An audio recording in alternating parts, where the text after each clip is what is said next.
और आपने शांतिपूर्वक तरीके से पिछले 12 घंटे से 12.5 घंटे से संयमित तरीके से लोकतांत्रिक तरीके से सरकार पे दबाव बना सोशल मीडिया के माध्यम से और हजारों नौजवान राजस्थान के विभिन्न सड़कों पे राजमार्ग पे शांतिपूर्वक तरीके से उदयपुर कूच को लेकर आप उत्साहित थे। और हमारा मुख्य मुद्दा था रिया के अंदर जो अवैध बजरी निकल रही है, बजरी माफिया के खिलाफ जो आंदोलन हम कर रहे हैं, बजरी माफिया के खिलाफ सर्वे करा के इलीगल माइनिंग को रोका जाए। दूसरा, एसडीएम के खिलाफ कठोर कार्रवाई, माइनिंग अधिकारियों के खिलाफ कार्रवाई। और 12-15 जो बिंदु थे हमारे, कई मेड़ता रिया के गांवों का मामला हो जो छूट गए थे गाँव आपदा चंद, और फसल बीमा का चाहे मामला था, तो दूसरे हमारे मामले थे रेलवे ट्रैक जो रेलवे लाइन है रास मेड़ता और पुष्कर मेड़ता, इसमें विशेष मुआवजा विशेष पैकेज मिले। इन सब मुद्दों को लेके उस समय कहीं कहीं कम्युनिकेशन गैप रहा और बीच में बात नहीं हो पाई और हम कुछ कहने के निकले। उसके बाद कलेक्टर साहब का टेलीफोन आया कि भाई एक बार हमारे जिले की सीमा के अंदर बात करेंगे, और बात वाजिब भी है कि अपन अजमेर जयपुर जाके बात करते तो वही बात थी। तो आप सब ने पिछले 8 बजे में आ गए थे और 9 घंटे तक मजबूती से आप लोग डटे रहे, खड़े रहे। मुझे पता है कि आधे ज्यादा बच्चों ने खाना भी नहीं खाया होगा क्योंकि आसपास होटलें थी, वहाँ तो खाना खत्म हो गया। बड़ी तादाद के अंदर आप लोग थे। मैं आपको विश्वास दिलाता हूँ कि आज भी 5 बजी है 6 और परसों बजी थी 5। परसों ठंड ज्यादा थी, आज ईश्वर ने हमारी सुनी, आज ठंड नहीं है, तो आराम से अपना टाइम निकल गया। मैं कलेक्टर साहब को भी धन्यवाद दूंगा, एसपी साहब को धन्यवाद दूंगा, तमाम अधिकारियों को कि ये आपके बीच आए और जो हमारी मांगे हैं, सरकार से भी बात होगी उच्च स्तर पर, हमारी सारी मांगे सरकार ने मान ली है। और कलेक्टर साहब और एसपी साहब जो पुलिस से संबंधित है वो एसपी साहब उनका करेंगे, और जो बाकी संबंधित है वो आज लेटर भी जारी कर दिए, कुछ लेटर कल लिख देंगे। और परसों सुबह से सर्वे की टीमें रिया के अंदर आ जाएगी, चौकियां लग जाएगी, कैमरे लग जाएंगे, और दोबारा बजरी के मामले को लेकर मुझे नहीं लगता कि हमें आंदोलन की आवश्यकता पड़ेगी। बहुत बड़ी जीत आप लोगों के संघर्ष से हुई है और बजरी माफिया के ऊपर लगाम राजस्थान में लगेगी। मुझे याद है 18-23 के अंदर भी 12 आंदोलन बजरी माफिया के खिलाफ हमने किए, और हमारी एफआईआर भी ईडी सीबीआई राजस्थान के अंदर आई थी, भीलवाड़ा की एफआईआर। निश्चित रूप से यहाँ जो नागौर से आपने हुंकार भरी, दिल्ली तक इसकी आवाज जाएगी, और आप सब लोग इसी तरह संगठित रहें। अन्याय जहां भी होगा हम आगे भी लड़ते रहेंगे। बहुत बहुत आप सबको धन्यवाद। अब एक बार दिलीप जी आपको कुछ डिमांड बता रहे, कलेक्टर साहब बता रहे, जो मांगे थी वो तो बता दी हमने आपको, सेम ही आप थोड़ा सा बता दें। आज जो वार्ता हुई हमारी सकारात्मक रही और पूरे डिटेल में एक बिंदु पे बात हुई है, और लिखित के अंदर भी इसकी एक कॉपी सांसद महोदय को दी है, एक हमारे पास में भी है। नियमानुसार हमने कार्रवाई करने के लिए और जो सारी चीज़ अवगत कराया है एज पर रूल्स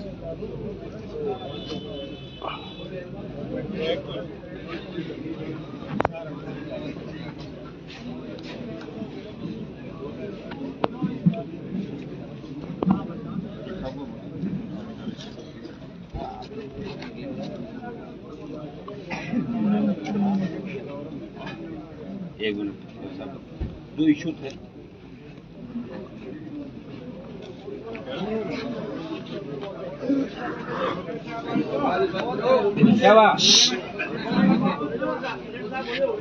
अरे तो माइक कोनी तो यही अब 5 बजे इसको सुने थी भाई साहब जी आवाज है को नहीं थोड़ा मैंने बोल दिया ना। जो मुद्दे थे, एसडीएम के खिलाफ कार्रवाई, एएमए के खिलाफ कार्रवाई, माइंस माफिया के खिलाफ कार्रवाई, मुआवजे, रेलवे लाइन के मुआवजे, तमाम जो हमारे थे कलेक्टर साहब की तरफ जो अपन चाहते थे, स्टेट गवर्नमेंट की तरफ जाते थे, आगामी 2-3 दिन के अंदर सारे रिजल्ट 100% आपके सामने हो जाएंगे। देखो आज का दिन तो गया था, लेटर वेटर लिखने में आज पूरा दिन निकल जाएगा, ठीक है ना। तो आपकी मैं मान लूं कि 90% जीत होगी, 100% ये मांग 90% लिखित में हमने ले लिया सारा। 100% जब हो जाएगी, जब 100% हो जाएगी, आज 90 हो गई है, ठीक है ना। उदास क्यों, अब क्या हो गया बताओ।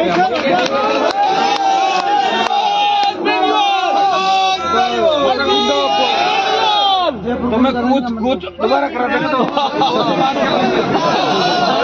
अजी कूच करा देंगे दोबारा। अभी तो आदेश से सुने मेरी बात, आप रुको एक बार। अब एक मिनट आप संबोधित कर देना।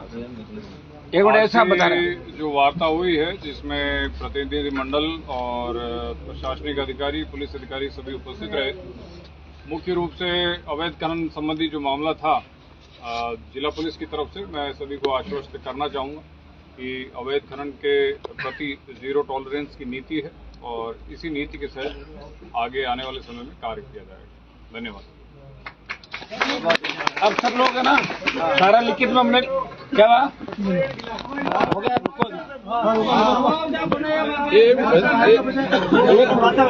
एक मिनट हमने सारी चीजें है ना, ये सारी 15 जो अपनी डिमांड थी 15 सूत्री, ये सारा लिखित में हमने ले लिया। हमारे तीनों के कलेक्टर एसपी हमारे दिलीप जी के साइन नहीं कह रहा हूँ, ठीक है। मगर पटवा जी कह दी रोक तो जाओगे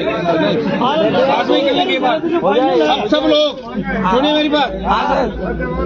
ऐसा है कि हमेशा आप चाहते हो वैसा 100% कभी नहीं होता, कई बार योग संयोग होता। क्योंकि रात का टाइम था और मुझे आपकी भी चिंता थी, जिस हिसाब से गाड़ियां चला रहे थे, हाईवे था सामने और कलेक्टर साहब की इच्छा थी नागौर की सीमा के अंदर वार्ता हो, 4 बजे कम्युनिकेशन गैप रहा, नहीं तो अपने रिया के अंदर ही बात हो जाती। हमें भी तकलीफ नहीं पड़ती, इनको भी नहीं पड़ती, लेकिन योग संयोग था।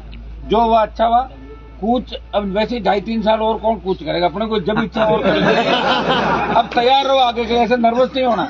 ये सारे काम आपके जो आंदोलन बजरी का था, जो यहाँ भ्रष्टाचार बदमाशी हो रही थी, वो पूरे काम आज से शुरू हो गए और कल परसों शाम तक सारे काम जैसा आप चाहोगे, जैसा अपन चाह रहे हो, सारे काम आपके हो गए, लिखा लिया। और रुकिए, अब धीरे धीरे गाड़ी चलाते हुए, समझ गए ना, क्योंकि आज भी एक गाड़ी अपनी यहाँ टोल पे कोई डंपर वाला ले गया था, ईश्वरी कृपा वही नहीं। परसों भी आते हुए तो तेजाजी महाराज की कृपा तो है ही, लेकिन थोड़ा अपने को भी ध्यान रखना पड़ेगा। तो धीरे धीरे घर जाना है और तैयार रहना, कभी भी कूच या 12 घंटे 24 घंटे पहले जैसे भी अल्टीमेटम दे। अब आपको मैं धन्यवाद इस बात का दूंगा कि रिया के अंदर 36 घंटे में आपने 2 बार बड़ी रैली करी इस ठंड के अंदर खुद के साधनों से। मेरे हिसाब से कोई भी नेता नहीं कर पाता है। या एक दिन गए, 2 दिन गए, तीसरे दिन उठते कुत्ते लोग। और आज भी कितनी तादाद में, और बगरू दूधू से लेके भाकरोटा तक उतनी तादाद में सब गाड़ियां खड़ी। इसलिए आज सब लोग जो सुन रहे हैं मुझे राजस्थान के, उसका मैं धन्यवाद दूंगा कि उन्होंने सोशल मीडिया मुझे ताकत दी, मेरे लिए गांव से उठ के जयपुर की ओर कूच किया। उन सबको मैं हाथ जोड़ कहना चाहता हूँ, एक बार अपने घनत्व पे गाँव लौटे, अपने घर लौटे और दोबारा हम फिर मुलाकात करेंगे। आगामी आंदोलन जब भी अपना होगा, सरकार में जहां भी अन्याय होगा वहां अपन चलेंगे और जवान किसान के हितों पे कभी भी कुठाराघात नहीं होने देंगे। सब लोग आराम से पधारें, जयकारे लगा दें। तेजाजी महाराज की जय, रामसा पीर की जय, बजरंग बली की जय। अब सारे लोग जाएंगे।